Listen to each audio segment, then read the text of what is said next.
And elegance comes in different forms. Now can I hear you as well? My jacket is red. So I'm hoping that for the next couple of minutes we get to speak about our lives, speak about our careers, speak about who we are in the family setup. Some of us are leaders in our communities, in our families, in our social settings. There are some things that they don't know about you, that you are the leader of the sport fair, they don't know. They don't know that in your family, when you are not there, they can't decide anything about what to cook or what's happening in the family. At work, some of us may not be leaders, but it doesn't mean we are not leaders in other areas of our lives. So as I start today, okay, we also have our books there in the back. Before I forget, I will interact with you around them at the end. Just before we start, I want you to ask the person next to you a very simple question.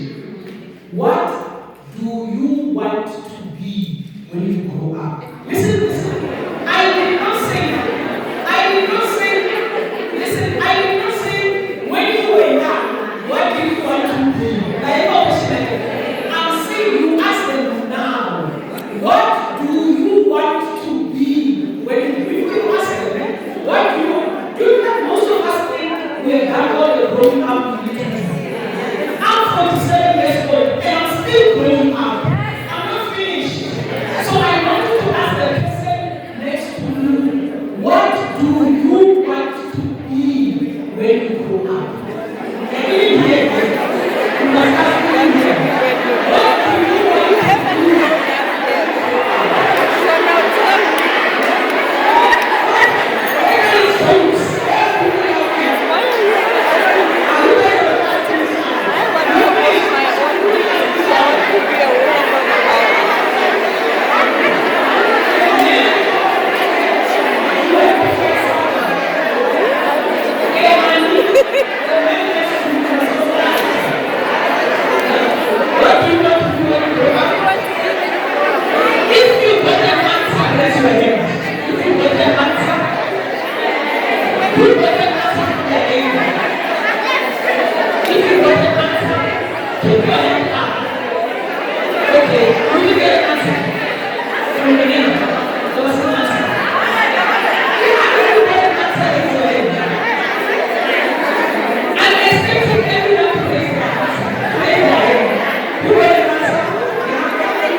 A doctor.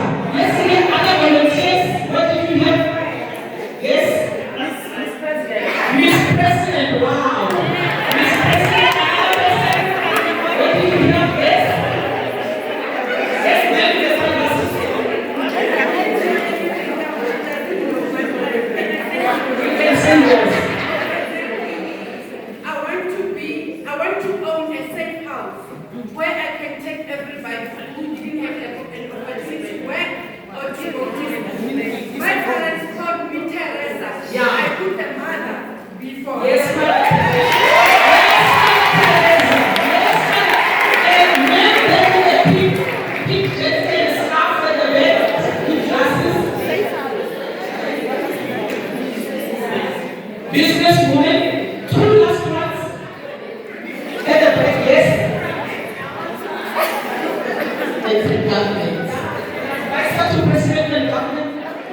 again. You want yours now? No, it's not mine. Yeah. Own H-Hyphen. Own H-Hyphen. Anyone else? Yes, man in the blue.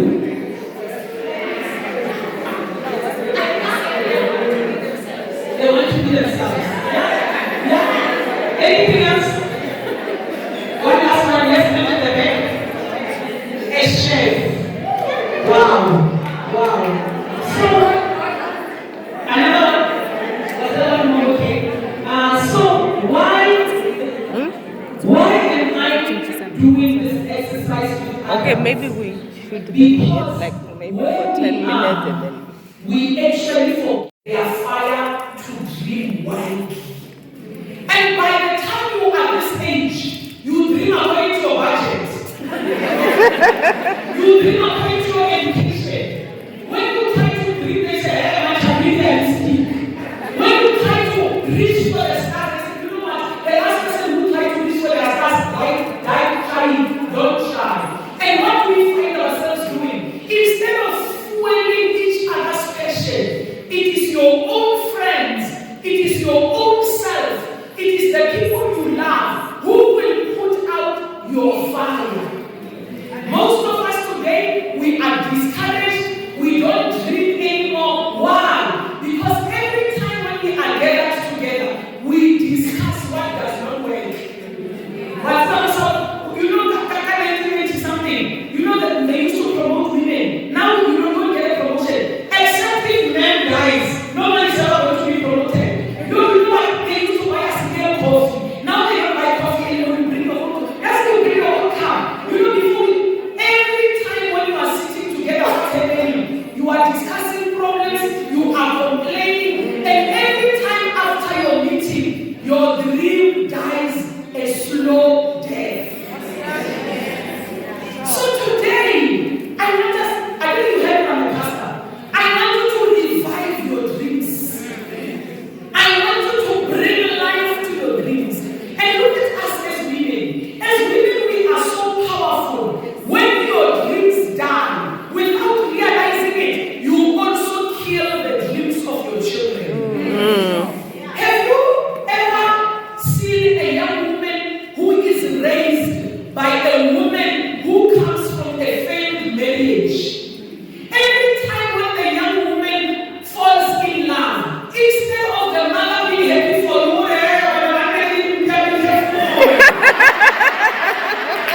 even mine, when we started, he was coming, and the next thing he was beating me up. So when you don't take care of your dreams, and you allow your dreams to die, not only are they affecting your life, they are affecting the next generation. The things that you fail to do as a mother, if you don't get over that failure, when I say a mother, I don't mean your biological children only. The things that you fail to do as a woman, if you are not careful, you will spew poison on the next generation. So, I want us to consider a couple of women. Some of them I know from far, some of them I know personally, and they were brave enough to answer the question, what do I want to do or to be when I grow up? And they answered the question late in their lives. So, most of us, when we talk about late, what exactly are we talking about? When we say, I'm late, I wish I had done this sooner. And I'll give you three examples from my own life.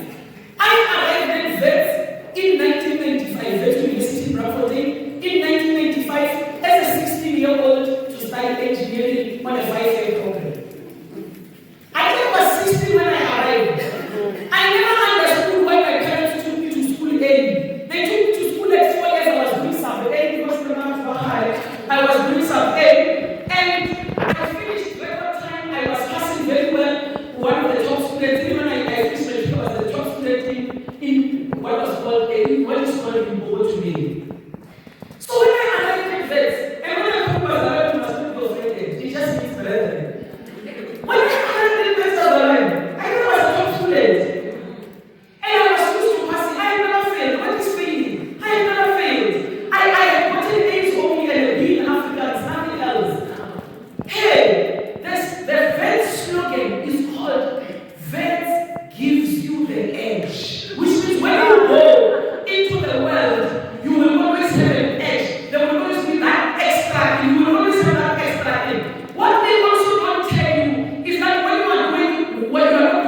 Because subconsciously, you and I at the back of our minds have timelines for our lives. We are like, by 21, I must be doing this. By 25, I must be doing this. By 30, I must be doing this. And when life does not turn out the way you planned, you look back and you think you have failed. After some years, I started to think about my time at Vets. And I asked myself, in the 9 years that I was at Vets, other than a degree, what did I get? I realized I got lifelong relationships. I didn't have children had 5 years to work on their relationships. I had 9. By the time I left Vets, I was a seasoned speaker. Because sometimes they ask you to speak because you are the oldest in the room. Not because you are the best.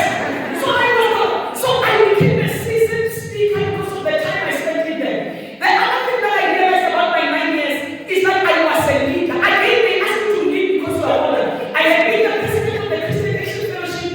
I had been the president of the Engineering and Built Environment Student Council. I was heading meetings with leadership because leadership was my peers because I was older. So if you look at it one-dimensionally, you would have thought only about my academics. But I was doing more in them. The other thing, I even read a talk shop, guys. How many of you are old or bold? So I even read a talk shop. At some point, I was tutoring at the bridging school and I was also tutoring in Soweto. So I looked back at my time and I said, academically, things did not work out. But when I looked at the holistic thing, 9 years later, I got more than a degree. Sometimes, even in the workplace, when we look at you, you look like you have been a receptionist for 20 years. But I want you to look at it properly. More than the job, what else are you becoming as you are here? You are not stagnant. You are not a one-dimensional person. You are a person with many dimensions. And even though one area is not working out, it does not mean the other areas are stagnant. Then I said, I'm not telling you this person, I'm slow in the stories. Then marriage. Hey, that's all right. Hey, have you ever been a story until you don't know to be a story? You've been a story. And let me tell you, a story is a bright name for this program. Let me tell you why I hate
home. Because I knew that when I die, I need to stay somewhere with other people. You know what I'm saying?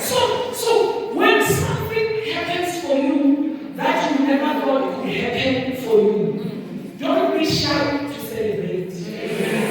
Have you ever obtained a degree when you were 55 and you felt like, no, you know, ever since I was growing up, I wanted to sit down and take a lesson about it.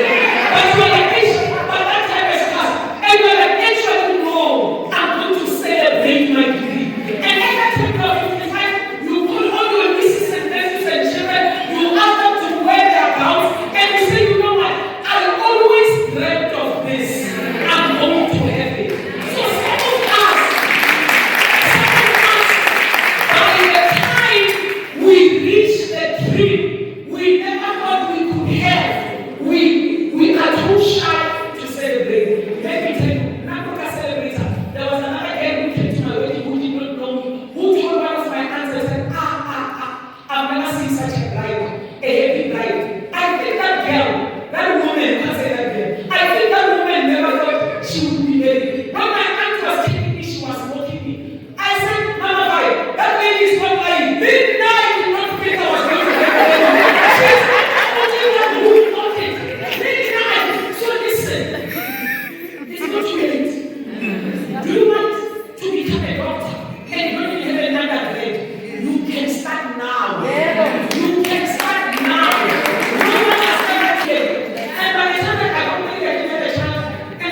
disqualify myself.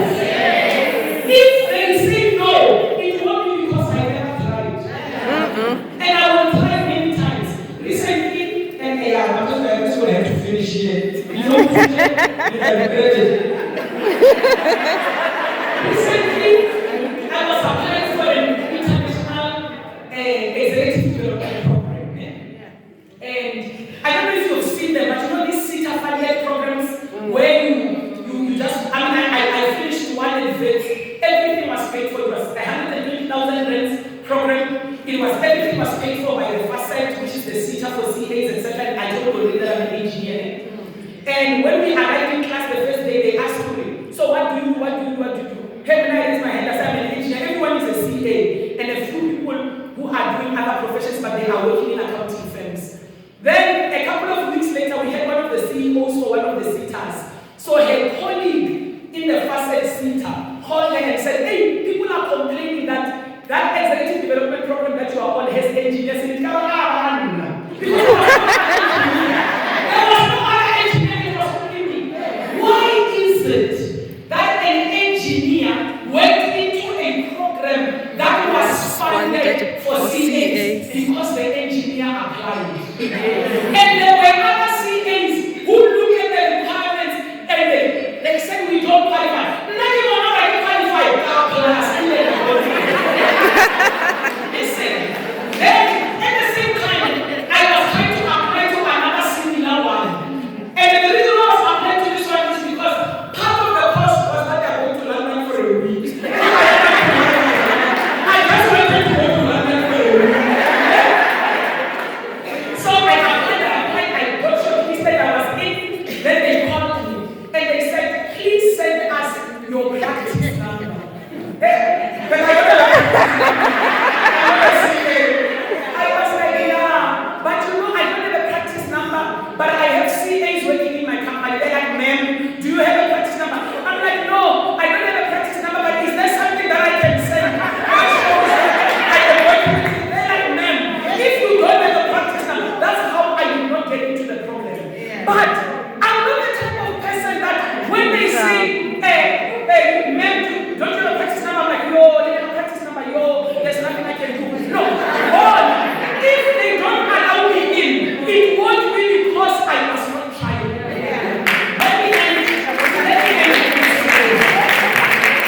Let me end this story. Have you ever gone home? Maybe not home, whenever. Maybe it's here where you have a key for something. You know that the key is correct. But when you try to open it, it doesn't open. Have you ever tried? Yeah.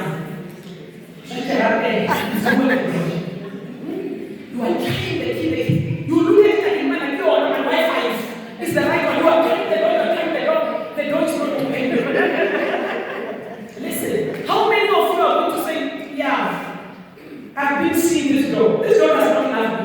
This door is jealous of me. That's why you know, how many of you will say that and then leave and go and find another place to live? How many of you will do that? When you know that this is your house and you know that this is the key, what are you going to do everything? You will push, you will shove, you will take the key out, you will put it back again, you will ask, when I let this go, Rajo, come and help me. I don't know what's happening with this door. If that really fails, you call the locksmith. But also, I was there and you go. Now, why do we give up so easily when it is our dreams? When you try something, you apply and say, no, like, now you they are jealous of me. But when I get something like 96K, I'm jealous. They don't want to go. No, you must be like you are with your dog. You must push, you must shout, you must, when you apply for a promotion and they don't give you the promotion, don't go and sulk and say, I knew it, my boss is jealous of me. You go to your boss, you sit down like an adult, and you say, you know, I applied for the job, and I did not get the job. I just wanted to get feedback from you.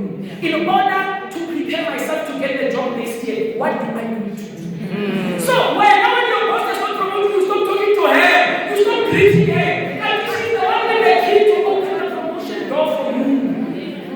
When they don't invite you onto some important project, you don't have to sit and say, yeah, but actually, Mama is sleeping with Mama. Now they are not putting me on the project because I'm not sleeping with them. You ask them, I see that